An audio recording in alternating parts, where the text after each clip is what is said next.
Hallo julle kosbare mense. Vandag gaan ons bietjie oor gehoorsaamheid praat. So in 1 Samuel 15 vers 22 staan daar dat gehoorsaamheid vir die Vader baie belangriker is as offergawes, al die offers wat ons vir hom bring.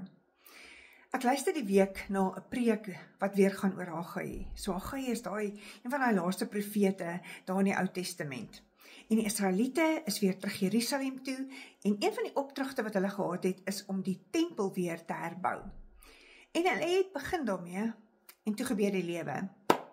Toe het hulle weer net besig geraak met kinders, ouers, besighede, wat dit ook al was.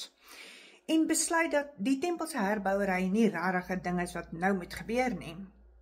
Groot fout. Die volgende oomblik kom Haggai na hulle toe en hy spreek hulle aan en hy sê vir hulle, luister mooi, drink jy maar bly dors, eet jy maar bly honger. Het jy gedink jy gaan 'n groot oes inbring en toe kry jy net die helfte in. Luister vandag.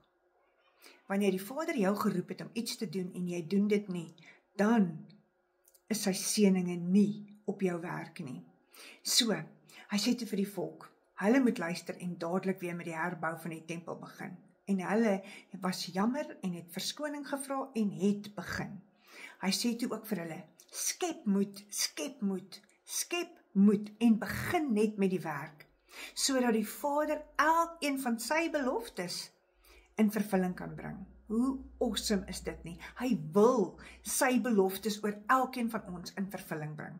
So ek weet nie, moet jy 'n besigheid stig? Is jy die volgende Elon Musk wat amazing goed moet ontwerp nie?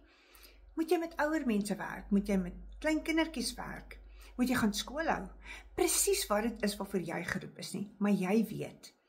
En ek wil jou vandag aanspoor en so 'n bietjie 'n stootjie gee en sê, doen dit. Gaan doen dit wat jy geroep is om te doen. Want luister gou-gou vir my.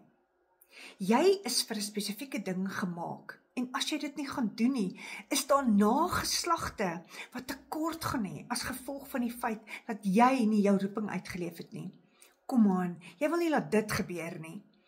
Skryf vir my onderaan wat dit is wat jy gaan doen. Of sê net yes. Kom aan, ons gaan nie wag vir nog 'n profetiese woord of nog 'n bevestiging nie. Jy kan dit doen.